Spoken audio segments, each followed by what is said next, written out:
remembers cats. Disloyal beasts. Dogs are loyal. You seen a cat lately? Totally abandoned us. No, they're smart. They're hiding. Before the fall, my family lived in government housing, down in Houndfield. Ugly building, built after World War II. Me, my parents, and my brother. I was 16 at the time. One day, we came home and waiting on the doorstep was this massive black cat. White moon patch of fur. Sitting there, like it owned the place. Arrogant creature. When he saw us, he got up, yawned, stretched his legs, and waited for the door to open. Mum scared it off. Uh-huh. My kind of lady. Old man, my mother would have scared you off, you limp dick. Shut your gobble and quit interrupting. All right. Sheesh. Next morning, we opened the door, and there it was. The cat zoomed right inside. Needless to say, Mum got rid of him once more. But after that, he would show up every day. Sometimes even opening the door. My mother eventually gave in because Mooncake wore her out. Aw, Mooncake. Cute. Not gonna lie, he was a creepy little critter. He would appear and disappear at will. Stare at us like he was listening to us. When the pandemic broke out and Villador locked down in 23, Mooncake took off without even a meow. We were devastated. Then, Black Monday happened. The 6th of January, 2025. The chemical bombings. Funny thing, everyone remembers what they were doing at the time. I was in the kitchen, helping Mum prepare some Jerusalem artichokes she got from a friend. Dad immediately thought about getting us away from there, but there was nowhere to go. Then, we heard a scratching at our apartment door. Mooncake was back. Showed up, meowing his head off. I knew he was trying to tell us something. Despite the chaos, we followed him into the basement. The room was a dusty mess of cables, cabinets and switchboards, and it looked like no one had been in there for ages. But then, there we saw it. An open hatch leading to a bomb shelter under the building. Full of food and water. 2 years' worth. We locked ourselves in as the bombs continued to fall. Even through the thick walls we could hear. Changing. Turning. When we came out, 2 million people had lost their lives. The city was a war zone. The next night, Mooncake disappeared for good. We eventually found refuge in the bazaar. My father's passed. And my brother, well, he's a peacekeeper now. Mum lives in a hut on a rooftop near the bazaar. She swears, on the anniversary of the bombing, Mooncake pays her a visit. Just for the night. Oh, bullshit. Kiss a spitter, old man.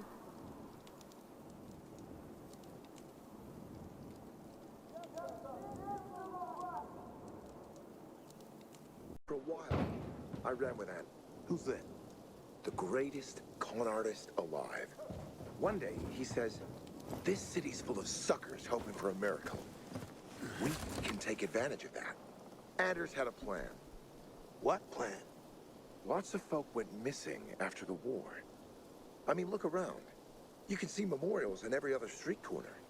Families needed to know what happened. And where there's a need, there's a business opportunity. That's sick. Have you no decency? Oh, decency's dead, mate. It's eat or be eaten. Widows were the easiest marks. We'd pick a house with a yellow ribbon.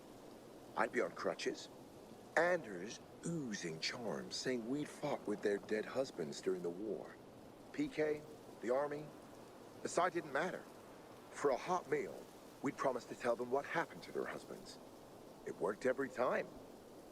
They'd give us food, water, medicine, crystals, anything they had. They wanted closure. We gave it to them. The details changed, but we stuck to the same basic story. It always ended with an epic fight and some heroic act by the husband. In no time, we were at least, we thought we were rich. But then we hit the biggest score of all. Melinda was like every other widow we'd met. Pretty 30-something brunette, blue eyes, living near Meatpacking Square. We did our usual thing. But before we leave, she says, my husband, he was the PK treasurer. The night he died, he told me they had a war chest, medicine, crystals mostly. He'd want you to have it. You got no shame. Let him finish. I bet they was skimming for themselves. We give each other the look.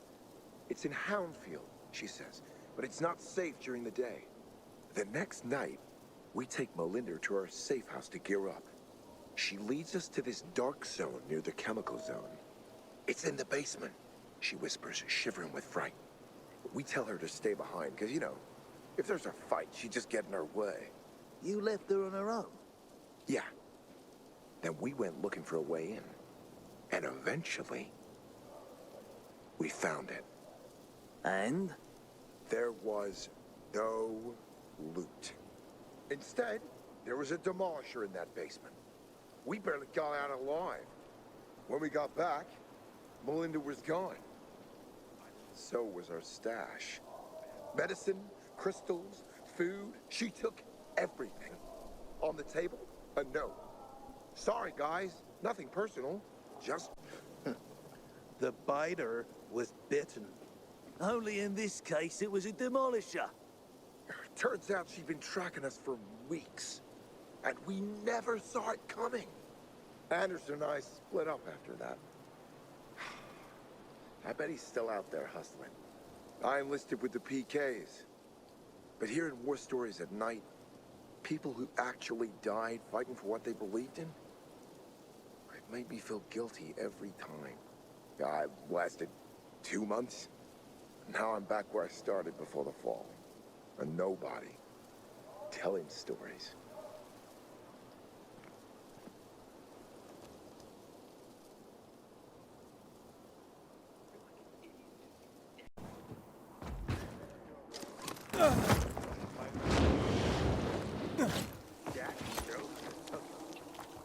Never seen nothing like it. Swear, for a second, he was flying. Oh, come on, man. All the weird shit that's out there. Suiciders, goons, hell, night runners. Who says a man can't fly? For a tick. And no way Jack and Joe can stand up to that. I heard he was a pilgrim. They is nuts. Phaeton, Aaron, something. Whatevs, the water's back, don't care.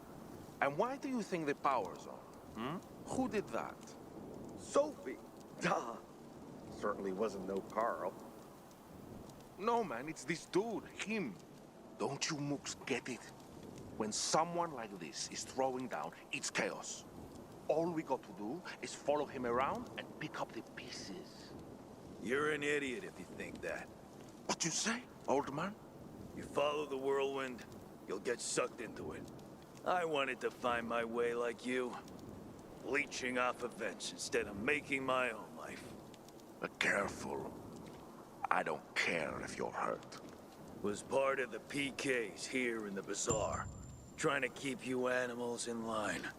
Hey, who's an animal? But really, I was here because it was the easy choice. Tagged along to the show. I turned a blind eye when Jack and Joe took over the tower. Didn't have orders to do otherwise. I saw kids drinking the dew off of leaves. Old women lapping water out of tire tracks like dogs. Then that kid shows up and fixes it. Even after Ator put the screws to him. I was part of the contingent ordered to watch him for the top brass. His name is Grayton, by the way. I really don't think so. We followed him to the power plant. Never seen so many different types of infected in one place. It was overrun. Pretty soon we were spotted. The before the infected got us. I saw him kill a demolisher with his bare hands. You try to pick up his scraps, you're gonna end up like me. Don't listen. We can do this. I know the crystals are. Yeah, I'm gonna pass. Anyone up for some dice?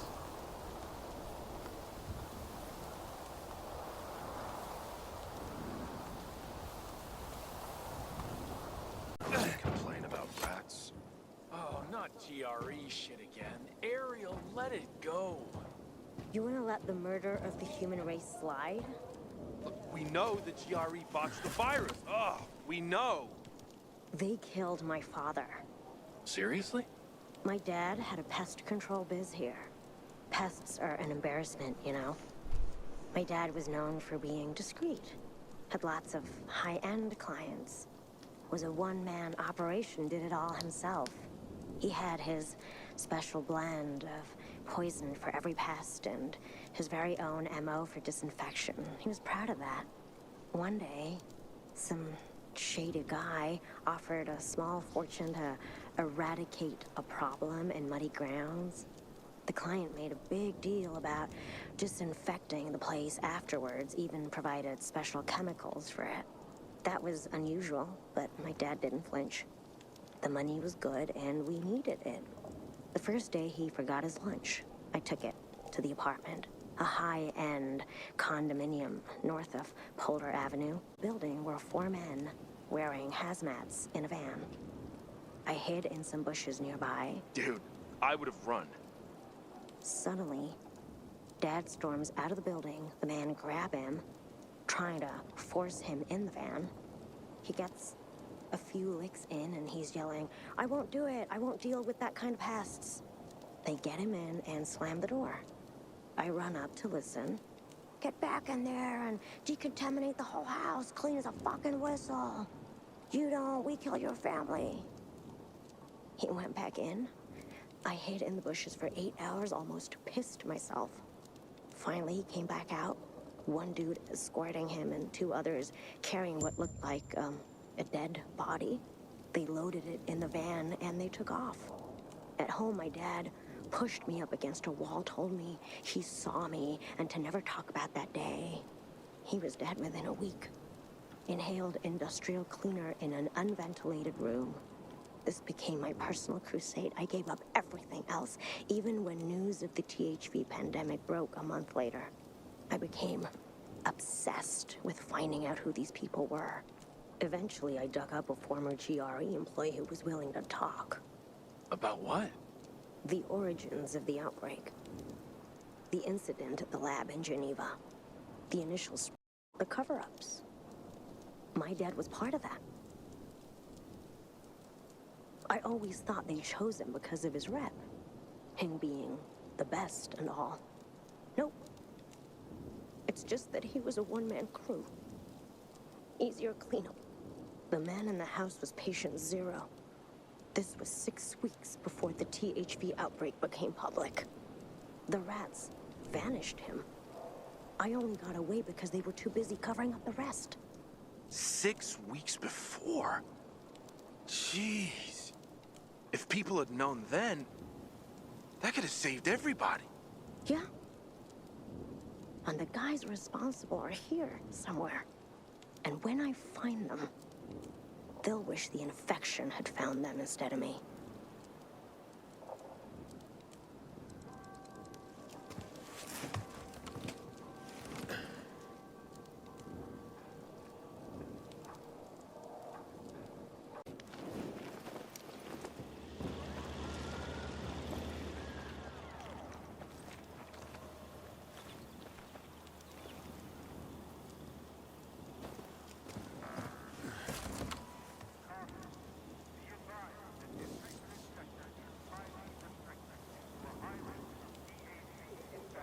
There are some not afraid of the coming night.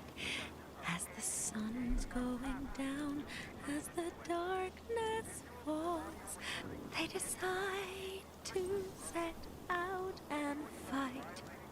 As the stars shine with their blessed light,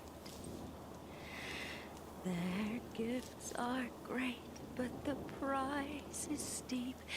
Keep your coins, fools, they are of no use. For the cost is loneliness and grief, haunting you so long as you breathe. We weave this tale, though all is lost. 'Tis but a myth. We sing for hope, protectors of the weak no more. The night runners are long gone. Banish all your fears and burn all your boats. You must throw aside all that you yearn. Once you've sworn the night runner's oath, there will be no more way back home. Though you may believe they are all long gone, seek, they say, and you shall always find. And fear not, you'll never run alone. Their return shall bring forth hope once more. We weave this tale, not all is lost. 'Tis song for those who need it most. Protectors of the weak live on. The night runners are not gone.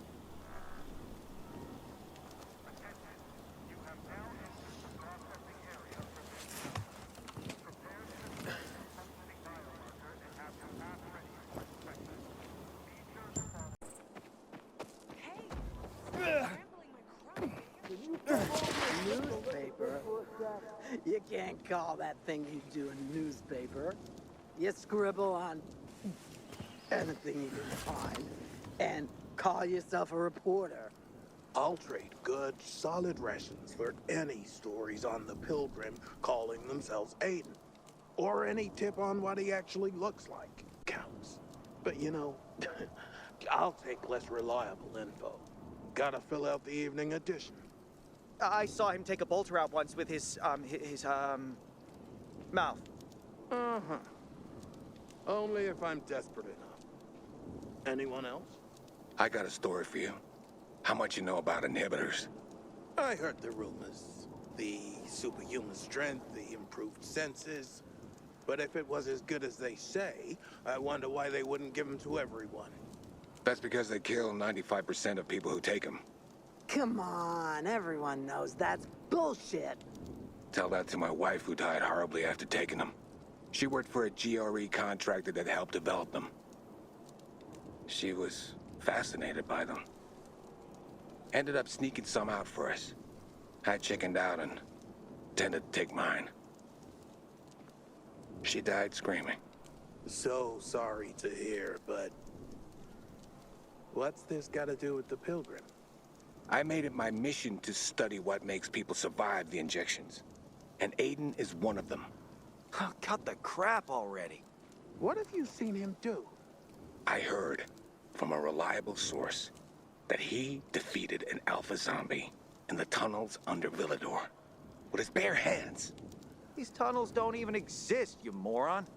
I also got it from a PK friend of mine that Aitor beat the shit out of him with brass knuckles. The Pilgrim didn't even flinch. Go on. Heard at night he was changing into something else. Not infected. Something else. Something more powerful. Some people saw him fly on top of the water tower. They say he sucked the blood out of Jack and Joe. Anyone heard of those two lately? And he's out there. On the case. Last I heard. Now that makes for what I call interesting news. You deserved your ration. Ha ha! Oh, come on. I saw him. Eat his biomarker. Give me a ration, too.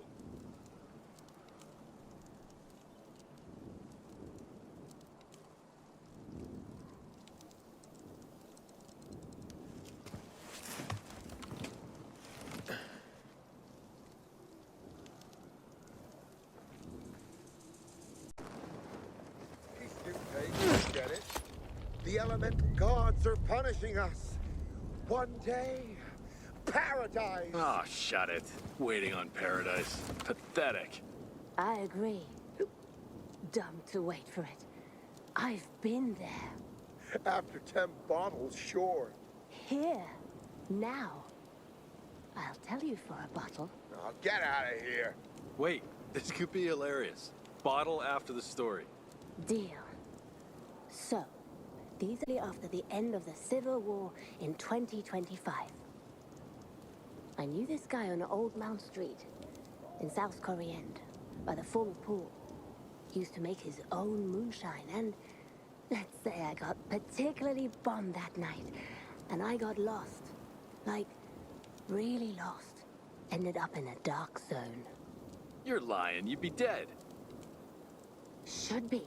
But at some point, I fell down a hole and landed in water. Water? Water? Water.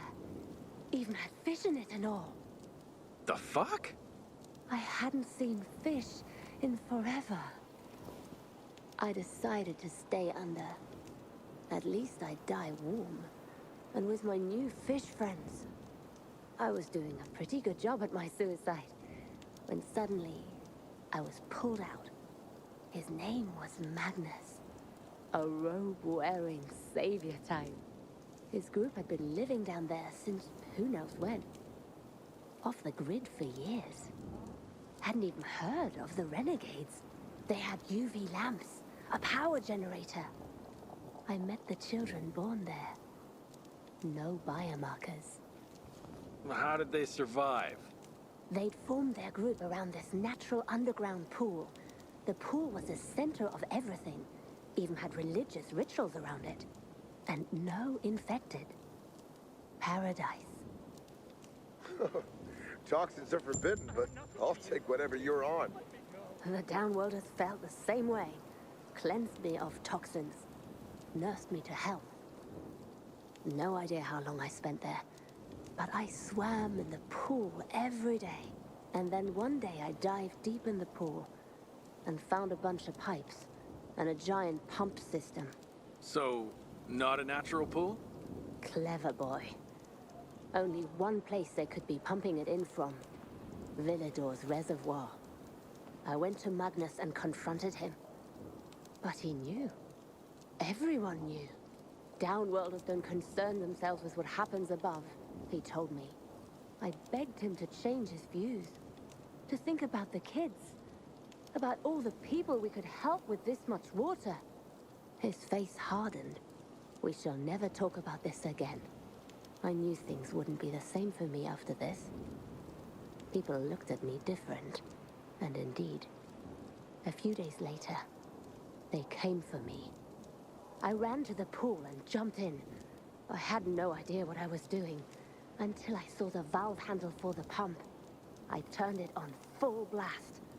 The waters churned violently around me. I hit my head on something and blacked out. I woke up in the old Villador sewers. Paradise. Lost. You drowned them? All? People need to think about themselves to survive, but only think about ourselves. Now, how about that bottle?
stone is his tomb. The one thing he gave me now grows in my room. And oh, my poor child, poison rains from the sky. What word can I give you when we're all born to die? Living on the rooftops of the world we have lost, fleeing or killing to survive at cost, scavenging the ruins in search of a meaning, desperate for a sign that we're still human beings.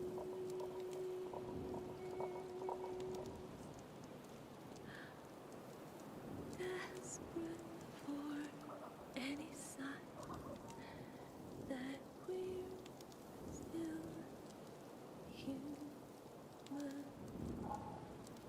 beings.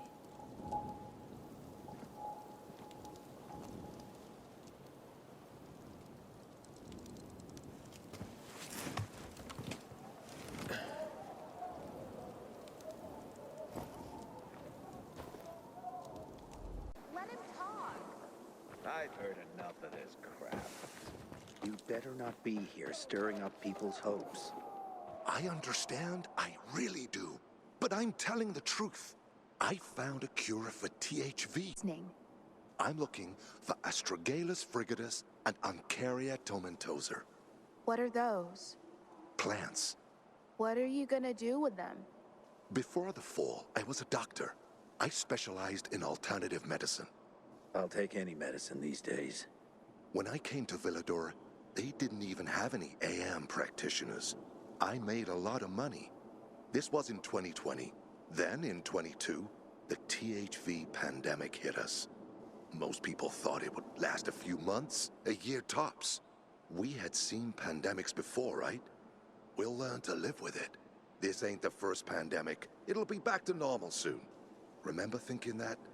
I hadn't been born yet. And then, they locked down Berlin, deployed the army in Paris, New York, one city after another. Satellites went dark. The internet went offline. That was the worst for a lot of people, huh? Until the power went out. Everywhere. But Villador held on behind its walls. And I kept my doors open, seeing everyone I could, doing my best, even when all other cures failed. And what was that? What was what? Your best. What was it you actually did? Traditional remedies, inspired by Indian shamans and Siberian folk healers. Ancient recipes found in Babylon and Assyria, healing the body and them. I never gave up hope. I realized everyone working on a cure was making a fundamental mistake. They were entirely focused on biology and chemistry. You mean science? They were ignoring the bounty of nature. With my vast knowledge of botany, I decided to look for the answer in the plant world. Wait, now you're a botanist? After getting seeds from the now destroyed seed bank building in Elysium, and after 4 years of intense work, I made a cure for THV. You made a cure? Okay, yeah, sure. If that's true, where are all the people you cured? I was only able to cure 4 patients before my lab was raided and destroyed by bandits. They killed all my patients. Right in front of me. Destroyed my work. So, let me get this straight. You, an alternative medicine doctor, made a plant-based cure in a lab that was then raided by bandits, who then killed all your patients, but left you alive and didn't snatch you or your miracle cure. You don't have to believe me. Oh, I don't. I believe you. Which is why I spend all my time wandering the city, hoping to find somewhere Astragalus frigidus Oncaria tomentosa.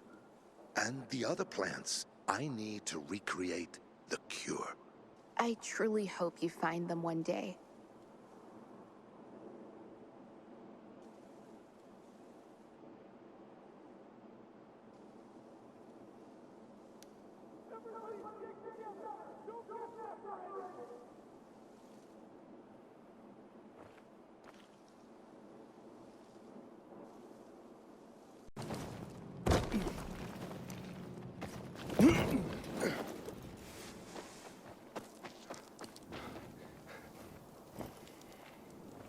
Everyone, this is Sarah. Hi, Sarah. Hi, Sarah. Hi, Sarah. Hi, Sarah. Today, Sarah has a story to share with us. Sarah, please begin. When I got here in 2024, I was young. All my short life, I'd lived in this little town. But eventually, like everyone else, I had to flee. And we heard the Villador was still taking people in, so we walked for 40 days and 40 nights. When we got here, they had just closed the gates. So we camped outside the walls like thousands of other people. Infected swarmed us. We fought them off with rocks during the day. At night, they got more dangerous. Sometimes a sniper on the walls would have mercy and help. Eventually, some guy showed up, told us he'd smuggle us in through the sewers. As soon as we got past the wall, he disappeared with all our stuff. Then a patrol caught us, packed us in a truck, laughing that they were taking us to the mosh pit. That's what they called the refugee camp at the stadium. We slept on pallet beds. Everyone fit for work dug latrines and graves. 1 meal a day. No blankets. We were sick for almost a month. Then Jake got jaundice. Don't know where they buried him. Just me and a 3-year-old son. One night, power went out in the entire stadium. Black as the grave. There were 15,000 people there, without UV light. Panic broke out. I took Ben and started to run. We fought through the crowd. And then I heard noises, like fireworks. People started to point at something. I looked and saw some buildings spewing this yellow cloud. And these things flying over the city like giant Black Monday. January 6th, 2025. They started dropping chemical bombs, that yellow dust everywhere. The whole camp started to run. I got knocked to the ground and I lost track of Ben. I was screaming his name, but the crowd was so thick. I remember people pushing me into the street. I remember the smell of fear filling the air. The sky covered in a yellow haze. I blacked out.